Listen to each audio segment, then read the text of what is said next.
CCP has got to go! Hey, ho ho, the CCP has got to go. What you are listening to is an audio clip from a recent protest held outside of the Chinese embassy in Washington, D.C. The protest, organized by the Catholic University of America's Young Americans for Freedom, was attended by Chen Guangcheng and several prominent Chinese human rights activists. Hello, everyone. Welcome to the Barefoot Lawyer Reports podcast. My name is Will Dethridge, the producer. Joining me, as always, is Chen Guangcheng. Great to have you. Hi, hello. And joining us today is a very special guest, the president of Catholic University's Young Americans for Freedom chapter, Gabrielle Dankanich. Thanks for coming on the show. Thank you so much for having me. Before we get into things, I just want to remind our listeners that we are hosting a human rights essay writing contest addressing problems in communist China and how Western democratic values can help to fix them. Essays are due on April 13th. For more information, please visit catholic.edu/chr. Yeah, so I suppose the first question I have, and this is for you, Gabrielle, can you describe what exactly happened at this event and what really inspired or motivated you to hold this protest outside the embassy? Right. Well, the protest was basically designed to take a stand and be a voice for the voiceless against the Communist Party of China. I was inspired because we at CUA, Young Americans for Freedom, we're focused on, as you can guess, freedom. And that includes individual freedom of people across the world. So when there's such an oppressive regime who is putting people in concentration camps, stealing people's organs, it's clear that somebody needs to take a stand, especially because people have not been taking a stand against the Communist Party of China, and it's about time that we start to do so. Yeah, and this really is an issue that people of all political leanings should be able to be united behind, right, Guangcheng? Yes. We highly recommend any student organization that is interested in human rights or standing up for the vulnerable really take a hard stance regardless of political slant or leaning that they might have. This is something that all Americans should be passionate about and really should be on fire about, because not only does it affect billions of people in China, but it also affects us, right, Guangcheng?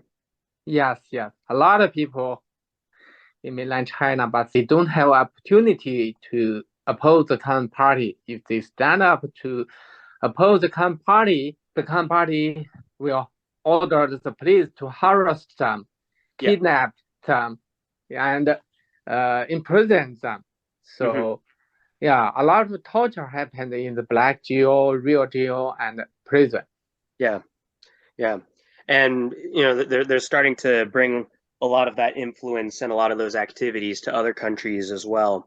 Now, Gabrielle, could you describe the planning process for this? I recall that you've told me, and I was there, and the reason we're covering this as well is that Guangcheng and several of his human rights activist friends were there. So it was a fantastic opportunity for them to interact with young people and get their message out there. What was the planning process like? And I recall that you mentioned to me that there were a few interesting, not challenges, but developments that you ran into while you were planning the event. Right. So while I was advertising the event, a bunch of bots started buying up all of our tickets, thinking that they actually mattered. But fortunately, you don't really need tickets for a protest, so it didn't really affect us too much, but it did spam me quite a bit. I got a lot of email confirmations. So that was one major thing. But really what the issue was that while we were actually there, people within the embassy started sliding up their curtains to take photos of us, opening doors to take photos of us, obviously not willing to show their faces. And I'm pretty sure we also had a spy from the embassy there as well. So when we first got there, while we were waiting for the rest of the students to arrive, I saw some people leave from one door of the embassy to another one, still behind the gates. And then about 10 minutes later, a man comes up on his own, wearing a jacket that had the Nazi eagle on it, and wasn't even listening to the speakers. He was watching all the students. And wouldn't actually give me any straight answers of where he came from. When I went up to him, it was just like, thanks for coming. So I just absolutely assumed that he was a spy for the Communist Party. Yeah, no, that's definitely something that the CCP would do, right, Guangcheng? Yes, yes. The Khan Party, you know, I think they want to know who they are, and they will report the picture to Beijing and find a way to try to infiltrate. Yes. I think the Khan Party very worried the U.S. People stand up to oppose them. Yeah, and like you mentioned, Gabrielle, nothing like everything was very safe. So for student orgs that are concerned about planning a protest like this, they have nothing to fear. Here in the United States, the Communist Party, they're all bark and no bite, right? I mean, what did you say? It was like 600 Eventbrite tickets that they bought up or something like that. Yeah, I think it ended up, I checked afterwards and it looked to be almost 800, but yeah, Yeah, for a couple days I was just getting flooded with uh, confirmations. And the reality is that they just wanted to censor us, and they can't do that because yeah, we were largely a group of American students, and they yes. have no power over us. So No, they that's don't. why it's necessary to be a voice for the voiceless, because we have that voice, whereas people in China don't necessarily have that voice with Beijing's strict censorship. Yeah, exactly. It was a bit of an inconvenience, on your end. You get a lot of spam emails and all. But other than that, they'll try these little tactics to get student orgs to back down or stop these kinds of protests. But, Secret Service was there. Everyone was safe. There were no counter protesters or anything like that.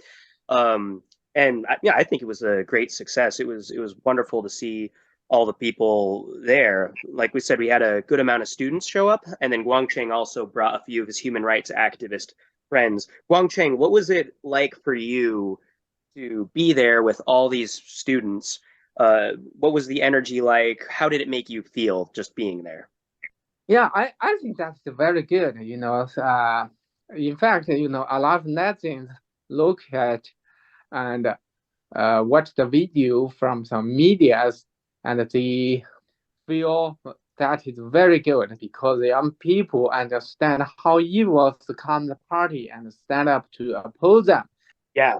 Well, you So mentioned the netizens, and those are people who are politically active on secret chat rooms in China trying to oppose the Communist Party. So, oh, got a lot of views and a lot of influence over in China, right, Guangcheng? Just yeah, protested, yeah. some people comment, maybe the Communist Party order some people comment that, oh, only a few people, not a lot, okay, Right, like that. So that means the Communist Party responds to this protest. right. They're saying that the Communist Party had people leave a lot of negative comments, right? Yes, yes, yes. Mm-hmm. Mm-hmm. Yeah, you're right. That it worked. It got their attention. It provoked them a little bit to. Now, I think one of the top Twitter posts that we've been tracking got over 600,000 views. I think it was Voice of America's Chinese outlet that distributed that footage. And a lot of the people in the comments are from China and seem to be quite inspired, which I mean makes it a huge success. It really speaks to how important social media is in opposing the Communist Party because a lot of traditional outlets won't cover it, right, Guangcheng? Yes, yes, a lot of people. Well, Yeah, yeah, Gabrielle, like it sounds, and like I said, I was there, and I thought it was a massive success in itself, but especially the aftermath of this has been awesome to see. What were some of your favorite parts of organizing and leading this protest?